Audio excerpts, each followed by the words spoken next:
दोस्तों वो लेक्चर जो है बीच में कट गया था, है ना। तो शुरू करते हैं अगला topic, transfer policy and authority for advance ruling. Transfer policy pricing का मतलब ये होता है दोस्तों, जैसे कोई कंपनी है ए, उसके अलग अलग सब्सिडरी है, मतलब अलग अलग उसके पार्ट हैं कंपनी का, सी डी।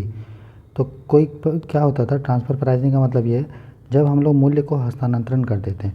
तो सी उसका सब्सिडरी था, अब सी को हम किसी को बेच दिए। मान लीजिए कोई कंपनी था एक्स नाम का, वो ए को नहीं खरीदा, वो सी को खरीदा, और सी को जब बेचा ए ने एक्स को, तो जो एक्स था और ए में पहले से ही रिलेशनशिप था दोस्तों, मतलब ए जो कंपनी थी और एक्स उसी का पार्ट था। तो एक्स ने क्या किया, सी को खरीद लिया। तो एक कंपनी का जब सब शेयर दूसरी कंपनी को इस तरह से बेचा जाता है कि पहला कंपनी और दूसरा कंपनी में जब संबंध हो, तो इससे सरकार को टैक्स नहीं मिलता है, क्योंकि ये बोल देता है कि हम कंपनी की दूसरे कंपनी को थोड़ी बेचे हैं, हम तो अपनी ही कंपनी को बेच दिए और ये कंपनी हमारा सब्सिडरी है, तो ऑटोमेटिकली आपको हमको टैक्स देने का ज़रूरत नहीं है। इसी को हम लोग ट्रांसफ़र प्राइसिंग बोलते हैं, ठीक है। और अथॉरिटी फॉर एडवांस रूलिंग का मतलब ये है कि जब भी कोई नया चीज़ मार्केट में आता है तो उस पर कितना टैक्स होगा, क्या टैक्स होगा, उसको पहले से अगर आप डिस्कस कर लोगे और इस अथॉरिटी के साथ, तो डिस्प्यूट कम होगा। उसी को बोलते हैं अथॉरिटी फॉर एडवांस रूलिंग, ठीक है। अगला जो टॉपिक है दोस्तों वो है जनरल एंटी एविडेंस रूल, ठीक है। तो देखिए दोस्तों, अभी तक हम लोग देखा नहीं, भारतीय लोग और फॉरेनर लोग जो है वो टैक्स को चोरी करने के लिए, बचाने के लिए, नहीं देने के लिए अलग अलग चीज़ यूज करते हैं, चाहे वो डबल टैक्सेशन अवॉइडेंस एग्रीमेंट हो, या प्लेस ऑफ इफेक्टिव मैनेजमेंट हो, या base erosion and profit shifting हो, या ट्रांसफर प्राइसिंग हो, जैसा हमने ऊपर देखा। तो कांग्रेस के समय एक पार्थसारथी सोम पैनल बोला था कि भारत में जनरल एंटी अवॉइडेंस रूल होना चाहिए, जिससे जो लोग टैक्स को अवॉइड कर रहे नहीं दे रहे हैं उसको हम लोग पूछ पाएँ। तो सरकार ने इनकम टैक्स के अंदर इसको ऐड कर दिया, और फिर इसके तहत क्या है, जो भी इनकम टैक्स के ऑफिसर होते हैं वो नोटिस भेज सकते हैं कि इसको इंडियन लोग को, चाहे वो विदेशी लोग को, और उनको लगता है कि जो है टैक्स से वो लोग क्या कर रहे हैं, टैक्स नहीं दे रहे हैं, ठीक है, टैक्स कर का परिवर्जन कर रहे हैं, तो हम लोग उसको कर सकते हैं, ठीक। चलिए अगला है topic angel tax on startup investment, ठीक है। तो एंजल मतलब क्या है दोस्तों, क्या होता है, परी। एंजल मतलब क्या होता है, परी। तो जिस तरह से एंजल किसी को मदद करता है, उसी तरह एंजल इन्वेस्टर वो होता है दोस्तों जो कोई स्टार्टअप में इन्वेस्ट करता है। लेकिन अगर कोई एंजल इन्वेस्टर, ठीक है, उसको एंजल इन्वेस्टर बोलते हैं, वो किस ऐसे स्टार्टअप में इन्वेस्ट करता है जो संदिग्ध हो, मतलब नाम का स्टार्टअप कुछ कर नहीं रहा है, तो उसके लिए 30% टैक्स और पेनाल्टी देना पड़ेगा, ठीक है। तो लोग बोले कि इससे तो यार कोई इन्वेस्टर इन्वेस्ट ही नहीं करेगा।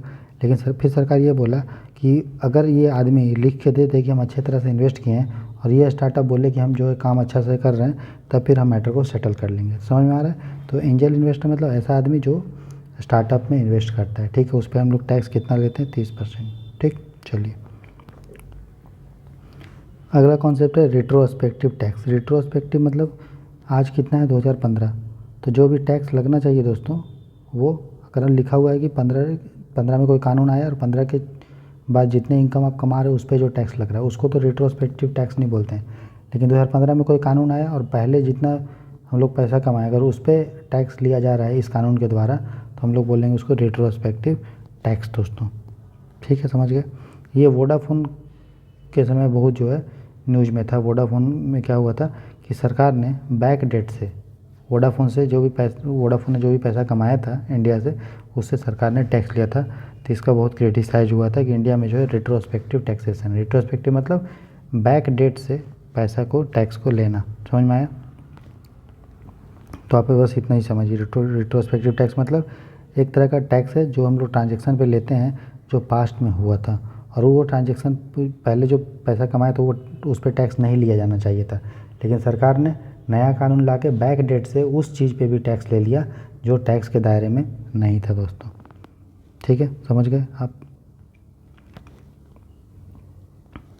उसके बाद रिट्रोस्पेक्टिव टैक्स का मोटा मोटी समझ गया ना क्या मतलब है, कि जो टैक्स बैक डेट से लिया जा रहा है उस इनकम पे जिस पे टैक्स पहले मतलब लिया नहीं जाता था, तो उसको हम लोग रिट्रोस्पेक्टिव टैक्स बोलते हैं, ठीक है।